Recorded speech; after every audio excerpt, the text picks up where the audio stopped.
Vote একটা, কিন্তু vote বিক্রি করে 10 টাকা, আর ভোট বিক্রি করা হারাম। এটা ইমানি একটা দায়িত্ব, এটা হারাম, আল্লাহ তাআলা সহ্য করতে পারে না।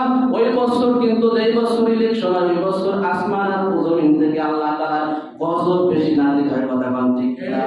হাদিস কোরআন দ্বারা প্রমাণিত দোস্ত। এই জন্য খবরদার খবরদার, তোমার ভোট তুমি দেবা, যারে খুশি তারে দেবা, তবে তোমার নেতাকে তোমার নির্বাচন করতে হবে। কথা বলেন ঠিক কিনা?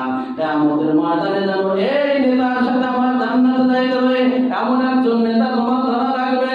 হাসরের ময়দানে এই নেতা যদি খোদা না খাস্তান একটা খারাপ লোক এখন এমপি হইল, এই এমপি যত অপরাধ করবে, শোনো দোস্ত, তোমার একটা ভোটের কারণে সে এমপি হইছে, তোমার একটা ভোটের কারণে সে চেয়ারম্যান হইছে, এই একটা ভোট পেয়েছে সে সংসদে যেয়ে বসে। কথা বলেন ঠিক কিনা?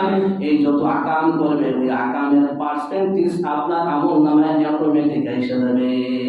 যত ভালো কাজ করবে আপনার অ্যাকাউন্টে আসতে থাকবে। এই জন্য নেতা নির্বাচন করতে হবে ভালো